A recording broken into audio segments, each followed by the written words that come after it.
Where's the money I've been sending you every month? David and Sarah look emaciated. James, my husband, who had just returned from an overseas assignment, yelled at me as soon as he got home. What do you mean? I was shocked and stared at James, not understanding what he was talking about. I've been saving the money. Why are David and Sarah emaciated? Don't play dumb. You borrowed money from David, right? He contacted me saying they can't afford proper meals. The photos he sent showed both of them terribly thin. What are you talking about? I hadn't borrowed any money from David. They were fine just a few months ago. It's unlikely for them to become so thin so suddenly. James completely believed David's words and treated me as the bad person. I couldn't let myself or James be manipulated by David any longer. That's the only thing I couldn't tolerate. I had to expose David and Sarah's wrongdoing. I'm Amanda, 61 years old. I work part-time at a local bakery. I've been living alone for the last few years. James, my husband, was assigned overseas. He's now over 60 and works for a construction company, still working hard as a site supervisor.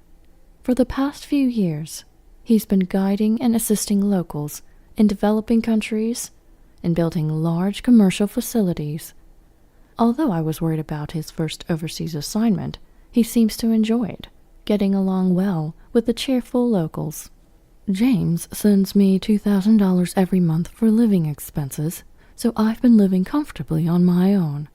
We have a son, David, who also works for a construction company like James.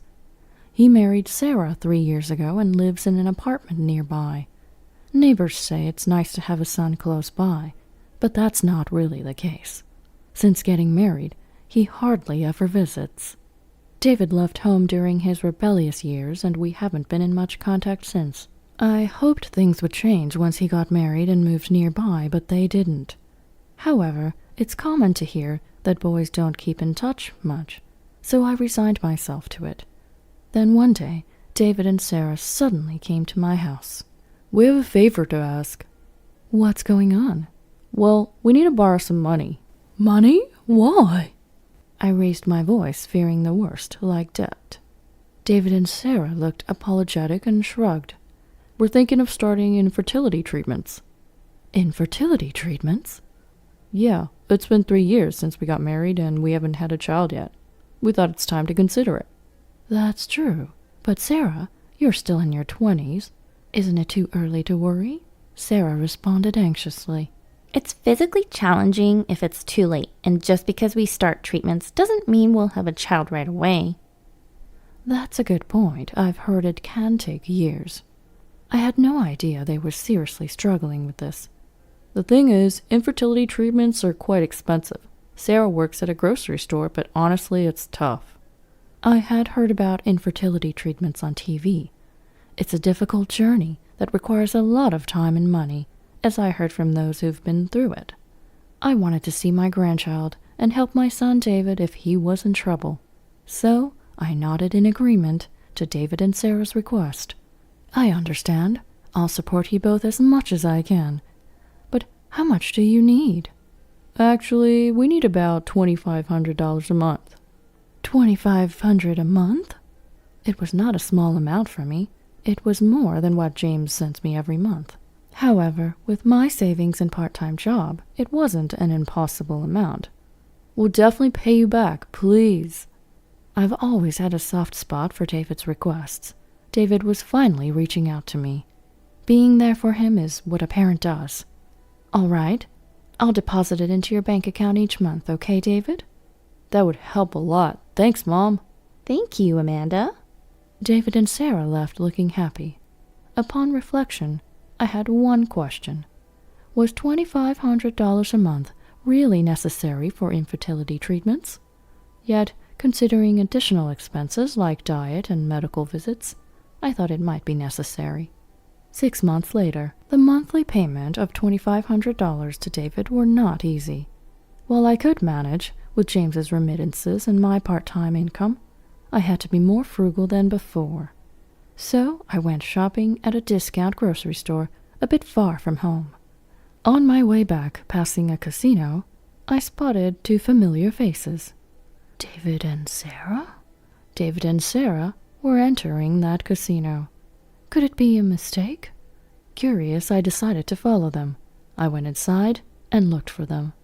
The place was crowded, and just as I was about to give up, I spotted David exiting the restroom. I followed them from a distance unnoticed.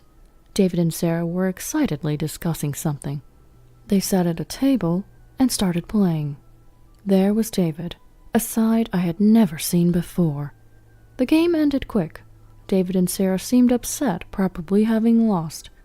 I doubted whether they were really undergoing infertility treatments. They should be using their money for treatment, not gambling. They should have managed their finances before borrowing from me. Wanting to confront them, I approached as they left the casino. David, Sarah, can we talk for a moment? What, Mom? They turned around, surprised. Their faces strained. What's this? You have money to gamble? Well, we just came to relax a bit. Relax? You seemed quite experienced, though. Oh, I used to come here with friends during college. College, huh? The more I heard, the more suspicious it seemed. So you don't usually gamble? No, we're just stressed, thinking about infertility treatments. That must be tough. But you seem quite knowledgeable. Is it really your first time since college? David began to fidget irritably under my questioning. Are you doubting me? It's not that, but it's shocking to see you coming out of a casino when you said you couldn't afford treatments. I haven't heard much about the treatment either. Oh, you're so annoying. David scratched his head and sighed exaggeratedly. Shut up. All that infertility treatment talk was a lie. So all the money so far went to gambling? Obviously. If we hit it big, we'll be billionaires. It's stupid not to try such a dream. David and Sarah showed no remorse for deceiving me, laughing mockingly. I felt betrayed after worrying so much for David. I was ready to do anything for him, but he exploited my feelings. Well, then, you won't be needing any more money from me. What are you talking about? If you're not undergoing treatments, you don't need it, right? Well, don't expect a penny from us when we become billionaires. David crossed his arms and looked down on me. Sarah continued with a smug smile. By the way, we've already spent all the money you gave us, so there's none left. We can't pay it back. Too bad for you.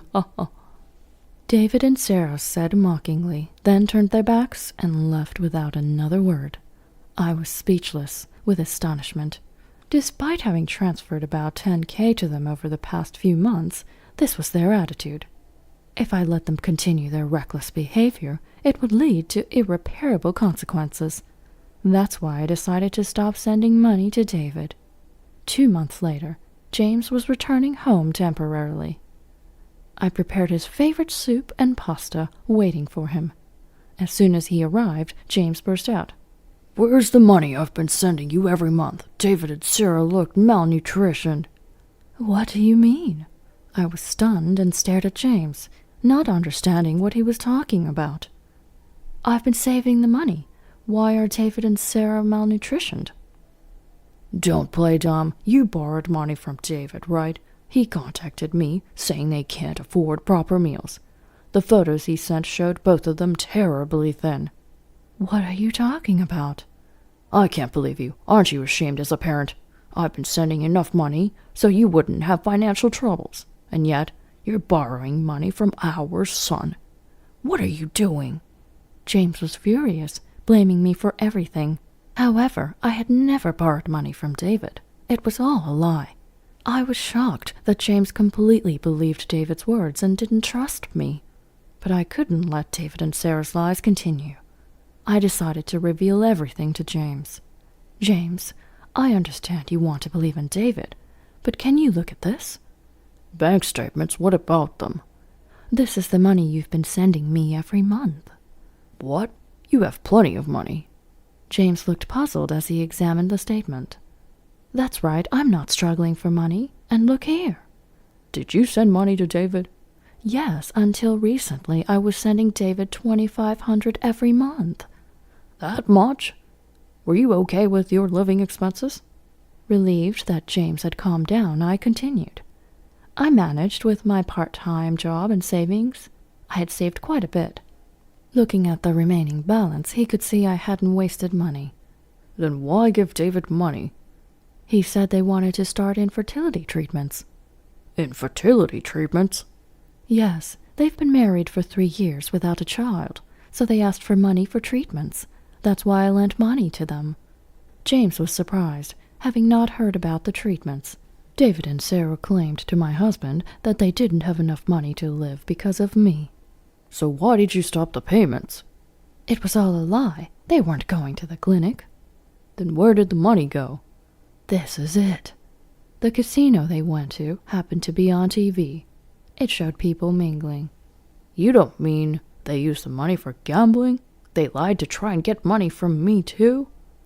James stared in disbelief at the TV.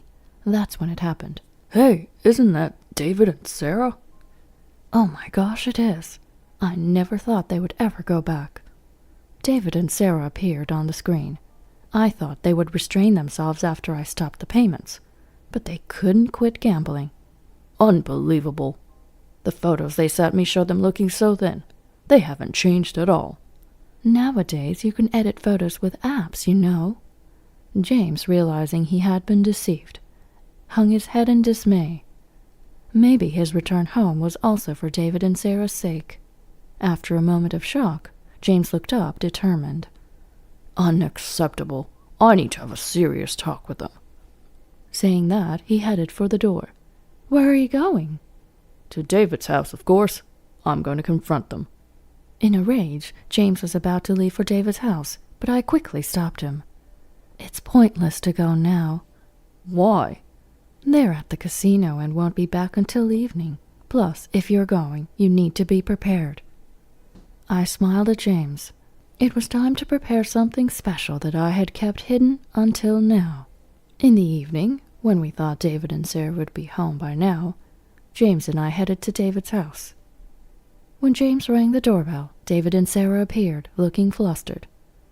What? Why's Dad here? Aren't you supposed to be overseas? I heard you two were in trouble, so I came back. You both seem quite well, though. Contrary to the photos James had shown me, David and Sarah looked perfectly healthy but strained. Struggling for food and money, right? Are you okay now? Yeah, some colleagues at my work have been helping us out. I see. You've been lending money to Mom, right? How much did you lend her? Well, that's... Pressed by James, David glanced at me. He scratched his head and said, That's right. Mom owes me over $10,000. And she hasn't paid back a cent. What do you think, Dad? Terrible, right? Facing David's resolve to stick to his lies, I let go of any remaining affection. That's awful. Do you have any proof? No proof. I lent it to her because she's family, but she's not paying it back. David's fake tears were met with Sarah's concurrence. We're struggling too, so we told her we couldn't lend her more money. She got angry, saying we're family but won't help. Is that true, Amanda? I did lend money, but I never borrowed any. Assertively denying their claims, David and Sarah's protest grew louder. Lies. She's deceiving you, Dad. Don't believe Amanda. James looked at them coldly, clearly fed up. I had no time for their charade. To end this, I took out the evidence from my bag. Look at this, my bank statements and the promissory notes. I had them right when lending money. That's a lie. David stammered, trying to grab the evidence from me, but I handed it all to James. In fact, I showed them all at home, but James reacts as if he's seeing them for the first time. What's this? You borrowed money from Mom? That's not what I heard. There's a reason for that. What's the reason? David stiffened as James's voice grew colder. James, always strict, must have instilled fear in him. Sweating profusely, David struggled for words. It was for gambling money, right? What are you talking about, Mom? That's ridiculous. Really? But you were on TV today. What? I showed them photos from my phone. I recorded a snippet of the show on my phone. David and Sarah appeared several times, wearing the same clothes as they were right now. Their faces turned pale at the photos. That must be someone else who looks similar. This isn't proof. You can't tell if it's us from that. Ignoring their denial, I presented several more photos. The photos contained pictures of him going in and out of the casino. Actually, I hired a detective to follow you, David, Sarah. They found out you've been going to the casino several times a month. What's this? They were speechless at the photos and investigation report. Also, the lie about infertility treatments. You haven't visited any clinic for months. Got anything to say? Realizing there was no escape, David sighed and feigned nonchalance. I thought you'd be easy to deceive, Dad. What did you say? I laughed so hard when you called in panic because of my email. If I knew it was this easy, I should have asked for money from you from the start, Dad. David's mocking laughter made James clench his fists on his lap. Did you enjoy deceiving me and your mom? Oh, it was hilarious. If only Mom hadn't been so perceptive. We wanted to win more. Really, we could have earned so much more. David and Sarah showed no remorse. Stop mocking your parents. Do you even realize you're doing something wrong? What? Borrowing and lending money within the family is fine, isn't it? Don't sweat the small stuff. Borrowing money? You don't even repay what you owe. Shut up. It's natural for parents to financially support their children, right? Don't make a big deal out of it. David seemed to think it's okay to do anything because we're family. But reality isn't that forgiving. I decided to confront David with the harsh truth. Listen, even within a family, lying to borrow money can be considered fraud, you know. Fraud? Yes, you tricked me out of money. I'm consulting a lawyer, so you might hear from the court soon. The mention of court panicked David, so I pressed on. The lawyer says there's a potential for fraud charges because the promissory note says it's for infertility treatments, but you never went for any. Then let's sue. David stood up as James spoke calmly. Wait, sue your own son? Are you really that heartless? What? You swindled money from us? And you're saying that? I know what I did was wrong, but wait on suing, please. Then will you repay us? Silence fell over David. It seemed he lost at betting again today. I don't have any cash on hand right now. I'm really struggling for money. I know. The detective said you might be in debt. So you're in debt, having a hard time repaying. That's why you can't pay us back anytime soon. I squeezed David's hand, feigning sympathy. How sad. We didn't realize you were suffering so much. Sorry. Yeah, as parents, we should have paid more attention. We need to guide you to the right path from now on. James gently patted David's back. Mom, Dad. David's voice was pitiful. We smiled at him. First, admit your wrongdoing and repay the money. That's important. Why does it have to be that way? Borrowing means repaying. Teaching you the right thing to do is our duty as parents. We resolved to provide no further financial support. It's time for them to manage on their own, like adults. Come on. David and Sarah were visibly disappointed. Eventually, they were ordered to repay all the money they borrowed from us.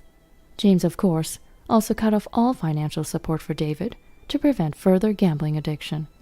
It's our duty as parents to guide them onto the right path. David and Sarah started working longer hours to repay their debts. Too busy to even think about gambling, they were considerably thinner. Sarah wanted to divorce to escape the debt, but David refused. With no money to hire a lawyer, they couldn't even afford a divorce and continued their married life. Despite their apologies, I had no intention of forgiving them. Adults must pay for their mistakes. A few months later, James finished his overseas job and officially retired. Having working non-stop, James had many things he wanted to do in retirement and recently got into camping. We went camping by a lake the other day. We really enjoyed our time together for the first time in a long time. With the money James had sent me and his retirement funds, we weren't financially troubled. We planned to spend our remaining years leisurely, just the two of us.